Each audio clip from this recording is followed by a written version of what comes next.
Hi, third grade. We are here with a new anthology text. The title of this anthology text is Elizabeth Leads the Way, Elizabeth Cady Stanton in the Right to Vote, written by Tanya Lee Stone and illustrated by Rebecca Gibbon. The genre of this text is biography. A biography tells the true story of a real person's life. In this biography, we'll be learning about Elizabeth Cady Stanton, who is a real historical person. Biographies are also written by someone else.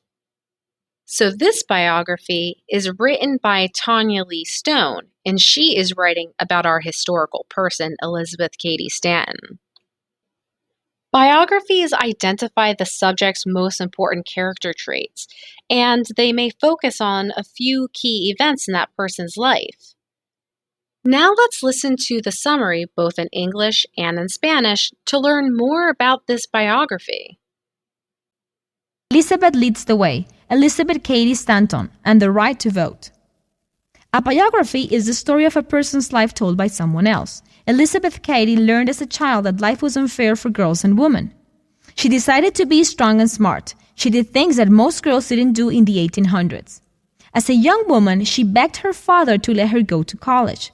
Since college didn't let girls in, Elizabeth studied writing, science, math, religion, and French at a girls' school. She married Henry Stanton, a man who fought against slavery. Instead of changing her name to her husband's, she added his name to hers.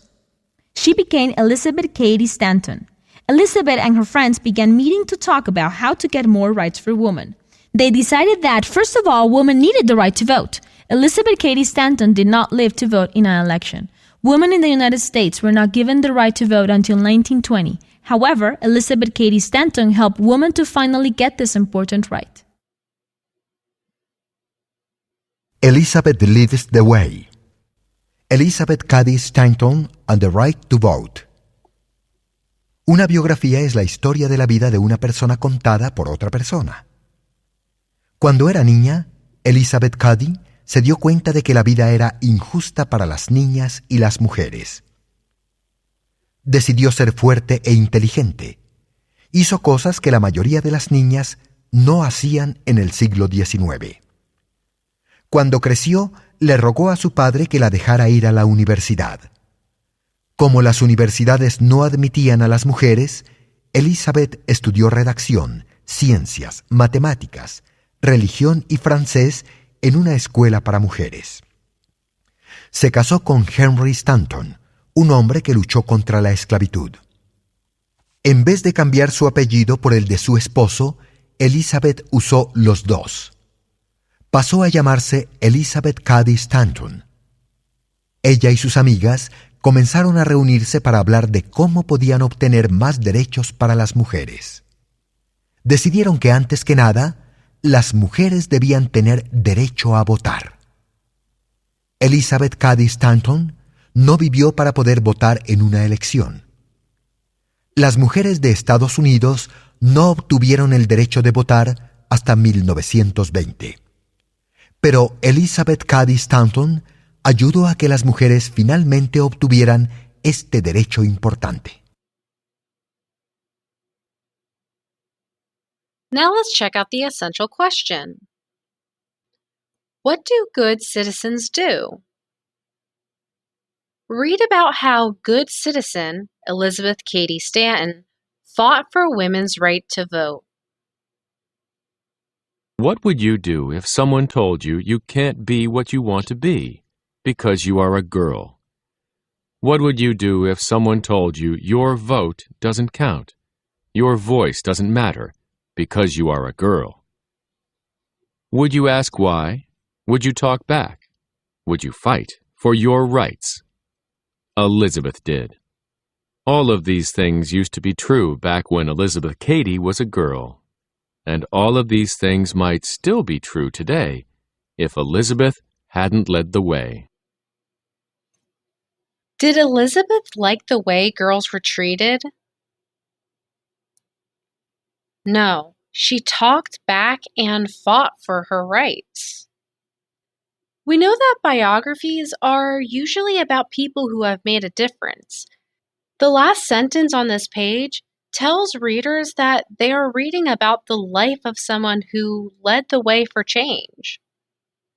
The author writes, "Today, women can be what they want to be, their votes count, and their voices matter." The author implies that Elizabeth Cady helped do all that.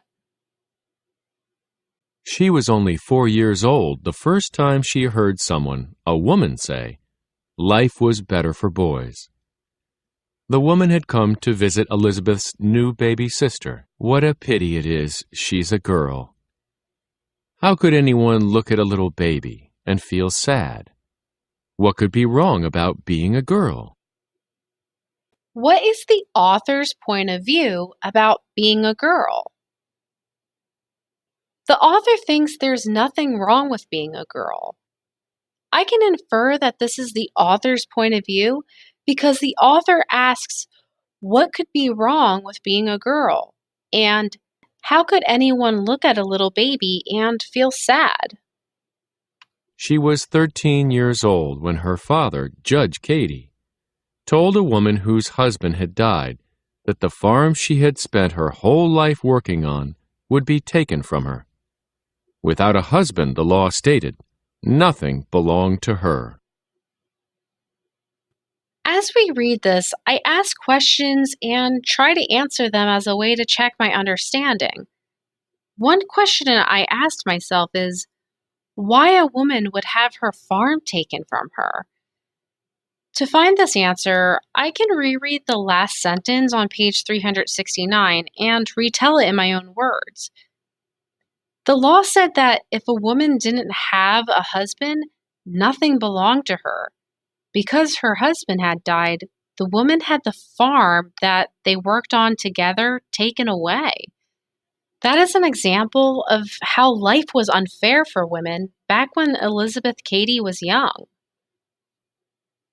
Elizabeth was horrified by this unfairness. She said that the law should be cut out of every book. Judge Cady told her that wouldn't change anything. Preposterous. The law was still the law, and only men were allowed to change laws. What law did Elizabeth feel was unfair? Elizabeth thought the law that stated that nothing could belong to a woman without a husband was unfair.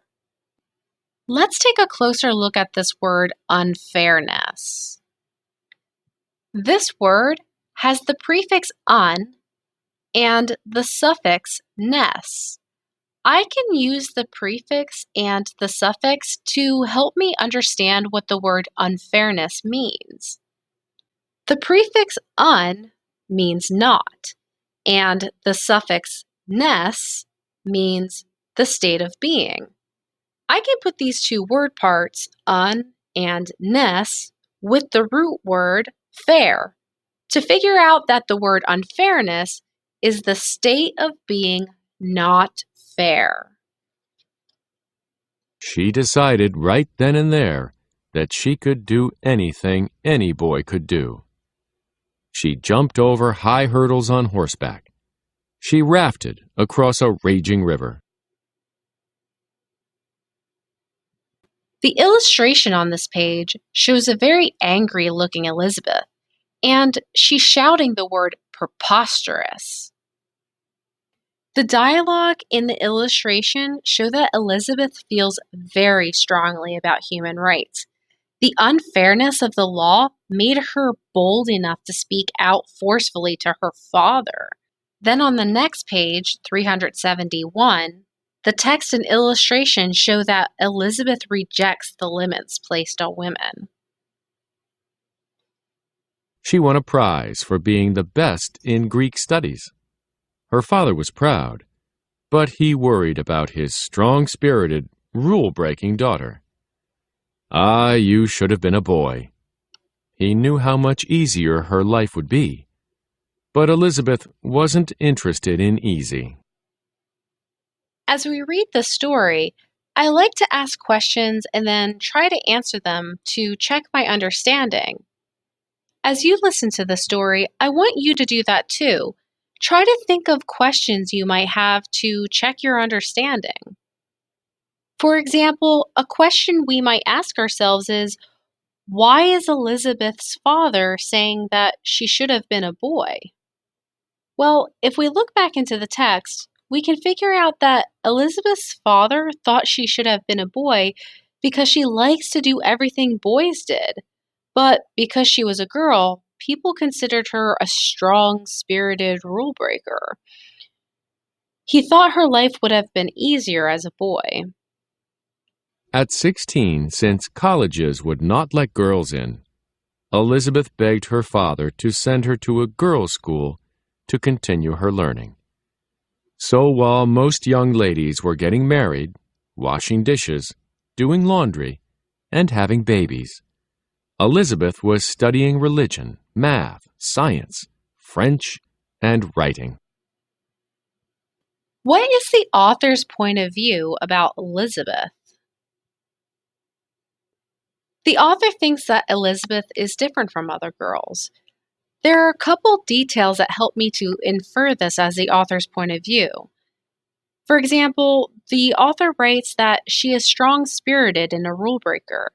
She isn't interested in easy, and that she is studying while other women are getting married and having babies. These are all details that show how Elizabeth Cady was different from the other girls of her time. All right, boys and girls, we are going to pause here in the story for today. So far, we learned a lot about what Elizabeth Cady was like when she was young. When we come back for part 2, we'll learn more about her adult life and how she led the change for women's rights. Thanks for watching and learning with me. Bye for now.